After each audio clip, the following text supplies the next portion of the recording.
ஹைதராபாத் ஸ்டைலில் நம்ம சைட் டிஷ்ஷாக தொட்டுக்கிறதுக்கு சிக்கன் மசாலா செய்ய போகிறோம். பரோட்டா அப்படின்னு சொன்னோன்னே நம்ம எப்பயும் போல் பரோட்டா செய்ய போகிறதில்ல, கொஞ்சம் வித்தியாசமாக ஈஸியான மெத்தடில் செய்ய போகிறோம். 1/2 கிலோ சிக்கனை வந்து கொஞ்சமாக உப்பு சேர்த்து தண்ணியில் நல்லா கழுவிட்டு நான் தண்ணி இல்லாமல் வடித்து எடுத்து வச்சுருக்கேன். வெறும் மிளகாய் தூள் 1/2 ஸ்பூன் அளவுக்கு சேர்த்துக்கிறேன். உப்பு கொஞ்சமாக சேர்த்துக்கிறேன். இஞ்சி பூண்டு விழுது 1/2 ஸ்பூன் சேர்த்துக்கிறேன். இது கூடவே இப்போ நான் வந்து ஒரு 100 மில்லி அளவுக்கு தயிர் சேர்த்துக்க போகிறேன். நல்லா ஃப்ரெஷ்ஷான தயிராக சேர்த்துக்கோங்க, ரொம்ப புளிச்ச தயிரெலாம் சேர்க்கக்கூடாது. இப்போ இது எல்லாத்தையும் சேர்த்து சிக்கனோட நல்லா மிக்ஸ் பண்ணி விட்டுக்கலாம்.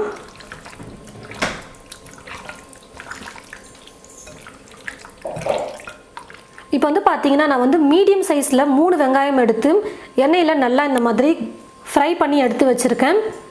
நல்லா பெரிய வெங்காயமாக இருந்தால் 2 எடுத்துக்கோங்க. நான் வந்து கொஞ்சம் மீடியம் சைஸில் இருக்கிற வெங்காயமாக பார்த்து 3 எடுத்திருக்கேன். இந்த மாதிரி எண்ணெயில் நல்லா பொன்னிறமாக வர வரைக்கும் வறுத்து நான் எடுத்து வச்சுருக்கேன் பாருங்கள்.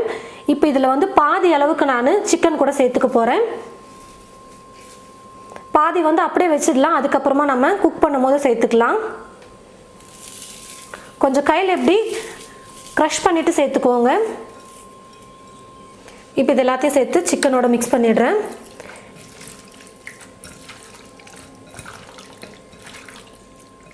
எல்லாத்தையும் நல்லா மிக்ஸ் பண்ணிட்டேன். இதுக்கு மேலே ஒரு பிளேட் போட்டு மூடி வச்சுட்டு 1 மணி நேரத்துக்கு நல்லா சிக்கனை நான் வந்து ஊற வச்சுக்க போகிறேன்.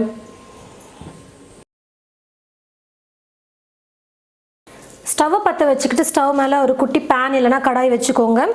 கடாய் சூடேறினதுக்கப்புறமா மல்லி விதை வந்து 2 ஸ்பூன் அளவுக்கு சேர்த்துக்கிறேன். கடாய் சூடேறினதுக்கப்புறமா தீயை வந்து குறைச்சி வச்சுக்கோங்க லோ ஃப்ளேமில். இப்போ இது கூட 1 ஸ்பூன் அளவுக்கு சீரகம், 1/2 ஸ்பூன் சோம்பு, ஒரு 15 மிளகு சேர்த்துக்கிட்டா போதும், ரொம்ப அதிகமாக சேர்க்க வேணாம். ஒரு 7 இல்லை 8 முந்திரி வந்து முழு முந்திரி சேர்த்துக்கோங்க. இது கூடவே 3 வரமிளகாய் நான் எடுத்திருக்கேன் காரத்துக்கு. ஏற்கனவே சிக்கனில் வந்து 1/2 ஸ்பூன் வெறும் மிளகாய்த்தூள் சேர்த்துருக்கேன். இப்போ தேவையான அளவுக்கு காரம் சேர்த்துக்கிட்டா போதும். நான் வந்து ரொம்ப காரமாக இருக்கும் இந்த மிளகாய், அதனால் 3 மிளகாய் சேர்த்துருக்கேன். நீங்கள் வந்து பார்த்து சேர்த்துக்கோங்க. நல்லா காரசாரமாக வேணும்னு நினச்சிங்கன்னா எக்ஸ்ட்ரா ஒரு மிளகாய் கூட நீங்கள் சேர்த்துக்கலாம். இல்லை காரம் வந்து கம்மியாக தான் சாப்பிடுவீங்கன்னா 3 மிளகாவே கரெக்டாக இருக்கும். ஸ்டவ்வை லோ ஃப்ளேமில் வச்சுட்டு 1 நிமிஷம் அப்படி இல்லைன்னா 2 நிமிஷம் லைட்டாக வறுத்துக்கிட்டா போதும்.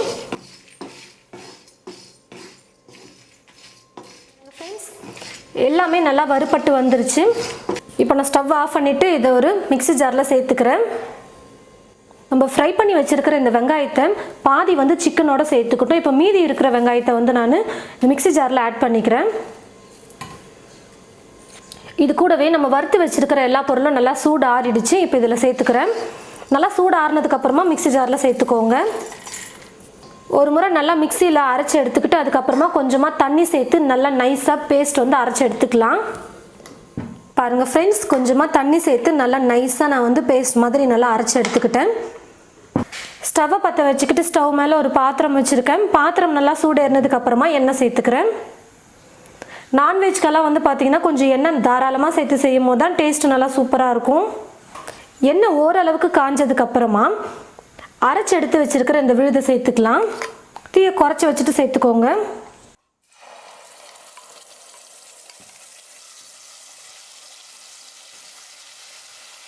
மிக்ஸி ஜாரில் மசாலா இருக்கும், அதனால் கொஞ்சமாக தண்ணி வந்து சேர்த்துருக்கேன். அதாவது ஒரு 5 ஸ்பூன் அளவுக்கு தண்ணி சேர்த்துக்கிட்டிங்கன்னா போதும். சேர்த்து மசாலாவை நல்லா அலசி இப்போ இது கூட சேர்த்துடுறேன். இது கூடவே 1/4 ஸ்பூன் அளவுக்கு மஞ்சள் தூள் சேர்த்துக்கிறேன். ஏற்கனவே உப்பு வந்து பார்த்திங்கன்னா சிக்கனில் மிக்ஸ் பண்ணும் போது சேர்த்துருக்கேன். இப்போ தேவையான அளவுக்கு கொஞ்சமாக சேர்த்துக்கிறேன். அப்போ வந்து கொஞ்சமாக தான் சேர்த்தேன், அதனால் இப்போ கொஞ்சம் சேர்த்துக்கிறேன். ஒரு 2 நிமிஷம் நம்ம ஸ்டவ்வை கொஞ்சம் குறைச்சி வச்சுட்டு குக் பண்ணிக்கலாம்.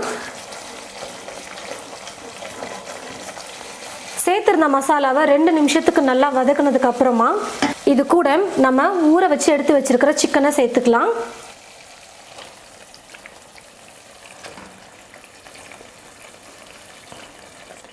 கருவேப்பிலையை கொஞ்சமாக சேர்த்துக்கிறேன். 1/2 ஸ்பூன் கரம் மசாலா சேர்த்துக்கிறேன். கரம் மசாலா வந்து இல்லைன்னா பரவாயில்ல, ஸ்கிப் பண்ணிக்கலாம். சிக்கன் மசாலா இருந்ததுன்னா அது கூட ஒரு 1/2 ஸ்பூன் சேர்த்துக்கோங்க. இப்போ இது எல்லாத்தையும் சேர்த்து நல்லா மிக்ஸ் பண்ணி விட்டுக்கலாம்.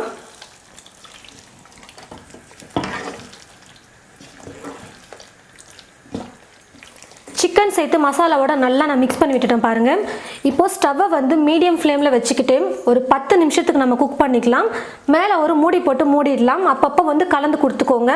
குறைஞ்சது ஒரு 10 நிமிஷமாவது நல்லா குக் ஆகணும். பாருங்கள் ஃப்ரெண்ட்ஸ், 10 நிமிஷம் நான் ஸ்டவ்வை வந்து தீ குறைச்சி வச்சுக்கிட்டு நல்லா குக் பண்ணிக்கிட்டேன். சிக்கன்லேயே வந்து பார்த்திங்கன்னா தண்ணி விடும். அதுக்கப்புறம் நம்ம தயிர்லாம் சேர்த்துருந்தோம் பார்த்தீங்களா, அதோட மசாலா தான். அதனால் பார்க்குறதுக்கு கொஞ்சம் தண்ணியாக இருக்கிற மாதிரி இருக்கும். ஆனால் இன்னும் நம்ம குக் பண்ணணும். பாதி தான் குக் பண்ணியிருக்கோம். சிக்கன் வேறு இன்னும் நல்லா வேகணும். உங்களுக்கு எந்த அளவுக்கு கிரேவி வேணுமோ அந்த அளவுக்கு நீங்கள் தண்ணி சேர்த்துக்கோங்க. இப்போ நான் கொஞ்சமாக தண்ணி சேர்த்துக்கிறேன். சிக்கன் வந்து இப்போ பாதி தான் வந்திருக்கு. இன்னும் பாதி வேகணும். அதுக்காக தண்ணி சேர்த்து நான் குக் பண்ணிக்கிறேன். இன்னும் கொஞ்சம் நேரம் நல்லா குக் ஆச்சுன்னா சேர்த்துருக்கிற தண்ணியை நல்லா ட்ரை ஆகிடும். அப்போ நல்லா கெட்டியான பதத்துக்கு வந்துடும். நான் வந்து இப்போது பரோட்டாக்கு தொட்டு சாப்பிட்ற மாதிரி தான் செய்கிறேன். அதனால் கொஞ்சம் கெட்டியாக இருந்தால் நல்லாயிருக்கும் தொட்டு சாப்பிட்றதுக்கு. இப்போ திரும்பவும் ஸ்டவ்வை வந்து மீடியம் ஃப்ளேமில் வச்சுட்டு ஒரு 10லேருந்து 15 நிமிஷத்துக்கு நம்ம குக் பண்ணிக்கலாம்.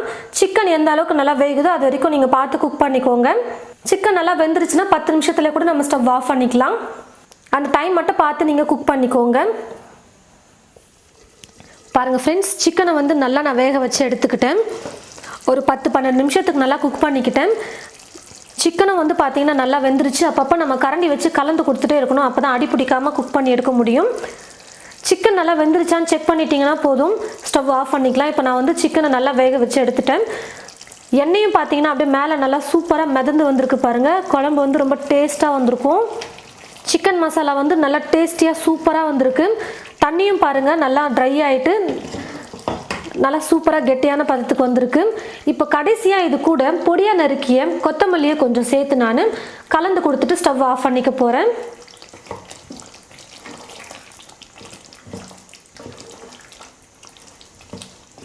அவ்வளோதான். இப்போ நான் ஸ்டவ் ஆஃப் பண்ணிடுறேன். மாவு பிசைகிறதுக்கு ஒரு அகலமான பாத்திரம் எடுத்து வச்சுருக்கேன். இந்த பாத்திரத்தில் இப்போது 2 கப் அளவுக்கு மாவு சேர்த்துக்க போகிறேன். கிட்டத்தட்ட ஒரு 300 கிராம் அளவு இருக்கும் மாவு. இப்போ இது கூடவே தேவையான அளவுக்கு உப்பு சேர்த்துக்கிறேன். மைதா மாவையும் உப்பையும் சேர்த்து நல்லா நான் கலந்து கொடுத்துட்றேன். இப்போ இது கூட தண்ணி வந்து கொஞ்சம் கொஞ்சமாக சேர்த்து மாவு பிசைஞ்சுக்கணும். ஆனால் இப்போ வந்து பார்த்தீங்கன்னா பச்சை தண்ணி சேர்க்கக்கூடாது. தண்ணியை வந்து கொஞ்சமாக சூடு பண்ணிக்கோங்க. மிதமான சூட்டில் தண்ணியை காய வச்சு எடுத்துக்கிட்டு இப்போது தண்ணியை கொஞ்சம் கொஞ்சமாக சேர்த்து நான் மாவு பிசைஞ்சுக்க போகிறேன்.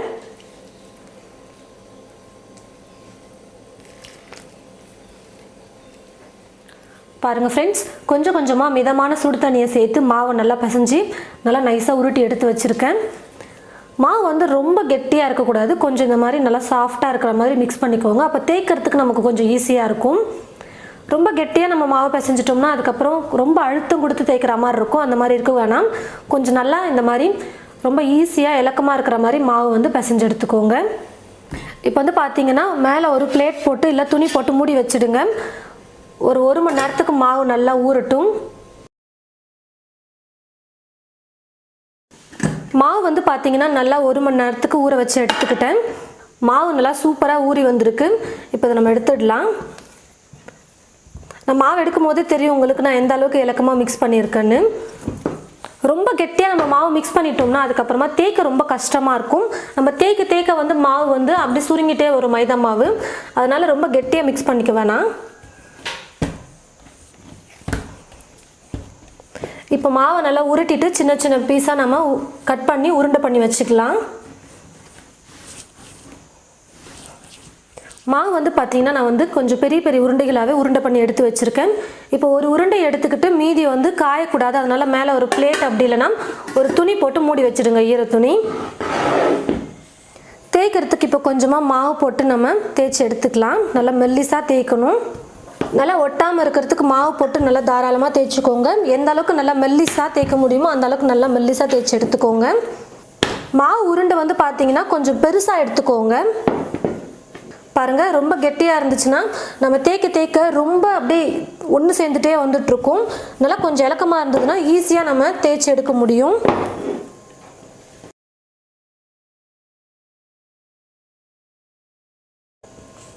பாருங்கள் ஃப்ரெண்ட்ஸ், இந்த மாதிரி நல்லா மெல்லிசாக தேய்ச்சி எடுத்துக்கோங்க. நல்லா இப்படி இழுத்து கூட விட்டுக்கோங்க நல்லா மெல்லிசாக. நல்லா சமமாக இழுத்து விட்டுக்கோங்க. 4 பக்கமும் ஒரே மாதிரி ஸ்கொயராக இருக்கிற மாதிரி இழுத்து விட்டுக்கோங்க. பாருங்கள், இந்த மாதிரி நல்லா மெல்லிசாக தேய்ச்சி எடுத்ததுக்கப்புறமா எண்ணெய் வந்து ஒரு கிண்ணத்தில் நான் எடுத்து வச்சுருக்கேன்.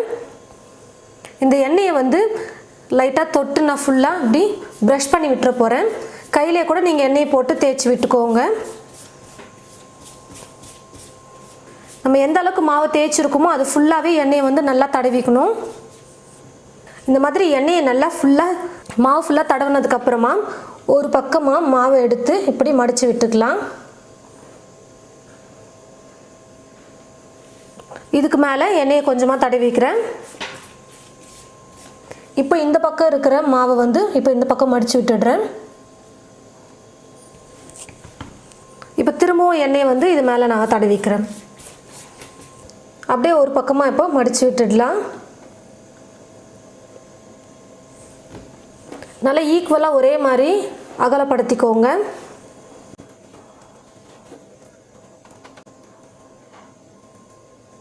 இப்போ இப்படி மடிச்சிடுறேன். இப்போ திரும்பவும் இந்த பக்கம் மடிச்சுக்கிறேன். பாருங்கள், உங்களுக்கு வீடியோவில் பார்த்தா நல்லா தெரியும். இப்படி இருந்த மாவை ஒரு பாதியாகவும் இப்படி திரும்ப இன்னொரு பாதியாகவும் மடிச்சுக்கிறேன். இப்போ பார்த்தீங்கன்னா ரொம்ப மொத்தமாக இருக்குது. இப்படியே நம்ம தவாவில் போட்டு சுட்டு எடுக்கும்பொழுது ரொம்ப மொத்தமாக இருக்கும். வேகிறதுக்கு ரொம்ப லேட் ஆகும், உள்ளேயும் வெந்திருக்காது. அதனால் சும்மா லைட்டாக வந்து கொஞ்சமாக இப்படி கட்டையை வச்சு தேய்ச்சி எடுத்துக்கலாம். பாருங்கள், இப்போது பரோட்டா சைஸுக்கு நம்ம மொத்தமாக தேய்ச்சி எடுத்துக்கிட்டோம். ஸ்டவ்வை பற்ற வச்சுக்கிட்டு ஸ்டவ் மேலே ஒரு தோசைக்கல் வச்சுருக்கேன். கல்லும் பார்த்தீங்கன்னா நல்லா சூடேறிடுச்சு. இப்போ நம்ம தேய்ச்சி வச்சுருக்கிற மாவை எடுத்து இதில் போட்டுக்கலாம்.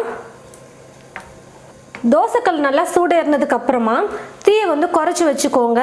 ஏன்னா நம்ம கொஞ்சம் மொத்தமாக போட்டிருக்கிறதுனால கொஞ்சம் உள்ளேயும் நல்லா வேகணும். அதனால் தீ ஃபுல்லாக வச்சிட்டோம்னா மேலே வந்து சீக்கிரமாக தீஞ்சிரும், உள்ளே வந்து மாவு பச்சையாக இருக்கிற மாதிரி இருக்கும். அதனால் கொஞ்சம் ஃபுல்லாக குறைக்க வேணாம், கொஞ்சம் மிதமான தீயில் வச்சுட்டு நம்ம குக் பண்ணிக்கிட்டோம்னா கரெக்டாக வெந்தும் வரும். அப்பப்போ 2 பக்கமும் திருப்பி கொடுத்துட்டே இருங்க, அப்போ நல்லா வெந்து வரும். மேலேயும் நல்லா சாஃப்டாக இருக்கணும் அப்படின்னு நினச்சிங்கன்னா லைட்டாக வேணால் நீங்கள் எண்ணெயை வந்து ப்ரஷ் பண்ணிக்கலாம். இப்படி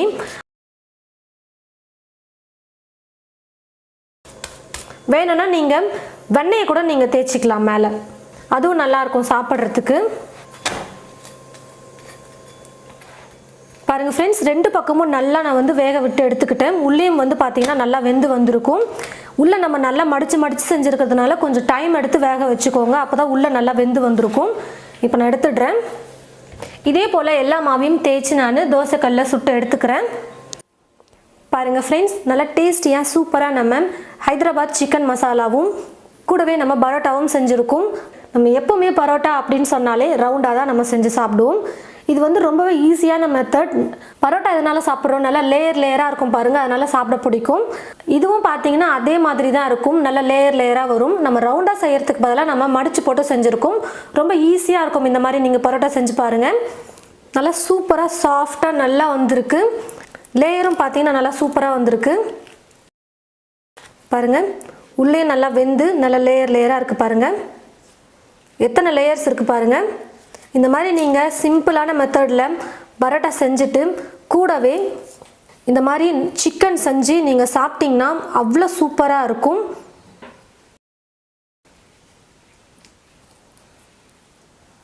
நல்ல லேயராக சாஃப்டாக சூப்பராக இருக்குது சாப்பிட்றதுக்கு. கண்டிப்பாக இது வந்து நான்வெஜ் சைட் டிஷ்ஷோடு சாப்பிடும் போது அவ்வளோ டேஸ்ட் சூப்பராக இருக்கும். பரோட்டா இந்த மாதிரி செஞ்சுட்டு கூடவே சிக்கன் வாங்கிட்டு வந்து இந்த சைட் டிஷ் செஞ்சு தொட்டு சாப்பிட்டு பார்த்தீங்கன்னா சாப்பிட்டுட்டே இருக்கலாம் அப்படின்னு தோணும். அந்த அளவுக்கு நல்லா டேஸ்டியாக சூப்பராக இருக்கும்.